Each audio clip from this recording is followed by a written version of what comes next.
me on the main stage because it was about time at this festival. No? Yes. Yeah, I mean, it's quite funny. I really remember that the first time he played here, and that was still kind of one of my favourite shows. I was thinking, we turned up and it was like, what do you mean we're playing at like 2 o'clock in the morning? Yeah, like no one's going to be here. Right. No one's going to be here. And it just kicked off, and it was like, I kind of miss that tent in a way. I actually, at the end of that show, my shirt was ripped off. Yeah. I was like, I had like this natural high that I think it comes with your music because it's very like visceral, you know? You kind of feel the beats in your body, and you like go like this all the time, and you get like, and I'm like, wow, what the fuck, you know? Just, you know, get along with that. Yeah. So I really want to talk about this tour because it's an anniversary also, 15 years of The Kills. So anniversary that just keeps on going. Yeah. It's just amazing. And the new album, it's awesome. I love it. Ash and Ice. And I want to actually talk with you first, Jamie, because you had that problem with your finger. Yeah. I can't move it. I think I can move it a bit, but you know, I can't. It's the coolest way not to move a finger. Yeah, I know. Yeah, right. And yeah, you have to adapt to a bit of your playing, right? Yeah, but I like it more. You like it more now? I do. It's really weird, and I still haven't really found a proper explanation for why I like it more.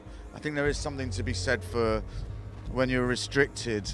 It kind of makes you focus all your energy somehow. Yeah. On the things that you can do, and somehow it's kind of, I've changed gear, I think, with guitar playing, you know, without. You still have your thing with the Hofners, you just change a little bit of the pickups or the amps? I put like tremolo bars, whammy bars on all of them, because when I was learning again, my fingers weren't very strong. I couldn't use this, and this little finger was really weak. So I'd use the tremolo bar a bit more, and then I discovered I was writing songs with just like Echo Home came from just using the tremolo bar, and I thought, this is great, you know, like positive. Yeah, that's amazing. Yeah, and the lyrics, there's some lyrics on the album from the Heart of a Dog. Does it have anything to do? I know this is her question. Yeah, that's her question. Does it have anything to do? Because I know that you're a reader and you get a bit of inspiration from a lot of different types of art. And does it have to do anything with Heart of the Dog of Bulgakov, the book? It does, but it doesn't really. The song itself doesn't have anything to do with it, but the title totally. I read that book and then I wrote that song like the day that I finished reading that book, but it really isn't about anything in the book. I just love the title so much. It's so meaningful to me, the idea of the heart of a dog and how a dog's ridiculously loyal.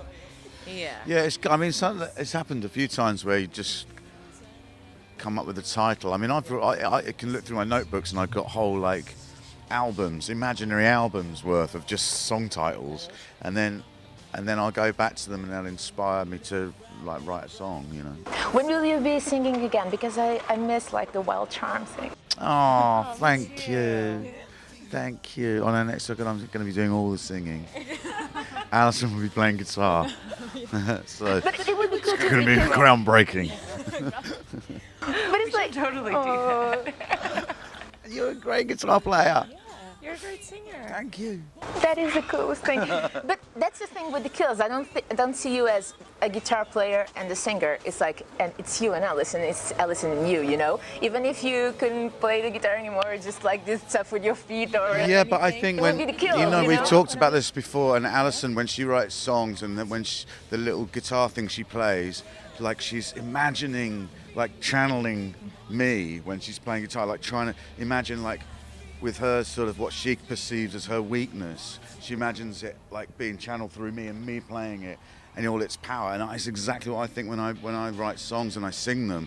I sing them in my little kind of whispery voice, and I just imagine Alison belting it out, and that's the kind of I like that. There's sort of we rely on each other's strengths to kind of hide our weaknesses. I just told everybody about them. Ooh. And actually, you on stage, you're a fucking animal. I'm sorry to say it like this, but it's so, yeah, it's very ferocious, and that gives the crowd the same vibe, you know. Everything gets like very physical with us listening to it. Well, in looking at you, and you look like a caged animal going around, you know, and that's also the spirit of the music too. So it kind of goes both ways, because we wanted to see you obviously doing your thing, but at the same time it fits really good with the music and the beats that.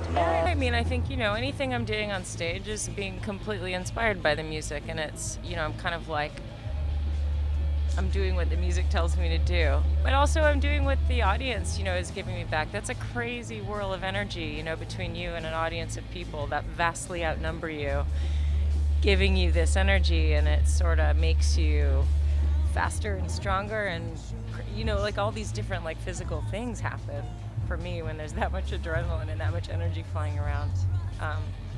All of it is part of it.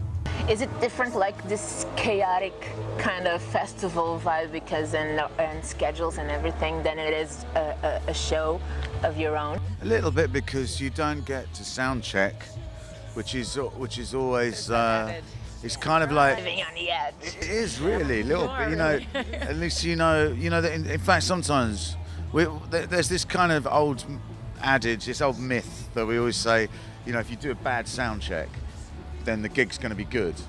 Because if you do a good sound check, then you kind of get a bit complacent, like, oh, it sounds really great, it'll be fine. And so with a festival, it's kind of even more scary and even more, because there's no sound check at all, so you just kind of, oh my God. I mean, a lot of the time, you know, when we walk on stage to play, it's the first time I've seen the stage. I haven't seen the ground. I haven't seen what it looks like or where anything is, and so it's like a 5-minute scan as I'm walking to my mic, like, okay, all right, okay, I got, where are we? Yeah, no, it really is like that, isn't it? We walk up the steps and you don't know, like, you're in the wings, you don't know which way the stage is facing. Like the video of doing it to death. Yeah. I think that's fucking amazing, and that parade. Yeah. It almost feels like, I kind of realized, like, fuck, I'm dancing like a zombie, because it really is the dance they do on the parade of the video. It's almost like that visceral thing that I was saying before. Like when you hear when I hear your music, when everyone hears that music, it's kind of the same thing. What was the idea of the video and that parade? And it's really funny, because it's really sunny in the video, and you always do stuff a bit darker. Yeah, but it came from sort of one of the we wanted to work with this girl, Wendy Morgan.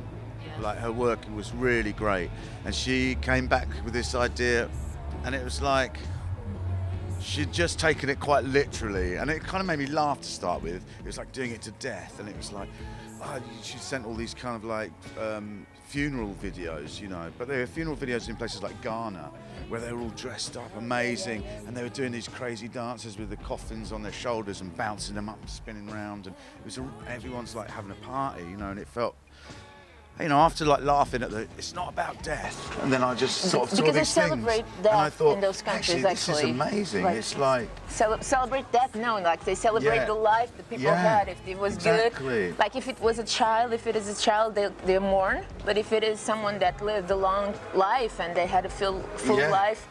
And then it just seemed like we could make something that was like like the Coen brothers doing Thriller or something, you know. Because I'm all, like every now and again, if it's the right song, then I'll just kind of tap into my sort of childhood wonder of like watching videos with choreography in it and being like, I want that in my music, you know. So I want dancers. Yeah, I know. I did. Like, we did it with like years ago. I tried to do it with the Good Ones, didn't I? Yeah, it worked. It was good. Watch that video again. It's good, actually. Really? Yeah. That was a really good one. Yeah. Everyone was good. The Baby Says one is just. Oh yeah. I love to see you in drag. Wasn't that done here? That wasn't us. It's not us. No, it wasn't. Wasn't it done? Oh no, it was done in Barcelona. The people from Barcelona. We weren't involved in it, but yeah, I liked it. Backflipping it, so Yeah. Okay, so what can we expect a little bit from the concert? Because are you going obviously to play the new songs, and you're gonna obviously play some old ones, so that we can. We mix it all up. Yeah, really. I'm so excited about playing. Highlights include that it will be dark. Yes. It's going to be great. I can't wait, because we've been doing a lot of festivals, and generally, it just stays light out for so long, everywhere right now. So it's going to be really nice. And just my last question, because you put a photo on Instagram of a book you were reading, like it's such a good the book. Subtle Art of Not Giving a Fuck. Counterintuitive approach to, what is it called? Subtle Art of Not Giving a Fuck. Subtle Art of Not Giving a Fuck. Any mantras you can share with us about it? No, it's I don't want to say anything. I just want people to read it. I mean, you don't have to read it. I'm not telling you to do anything, but I just thought it was really, really great. There's so many nice ideas. If you really don't give a fuck, then you probably won't read it. Won't read it. Yeah. Like, I haven't read it. It's cool, and it takes like one day to read, so I'll probably read it 50 times.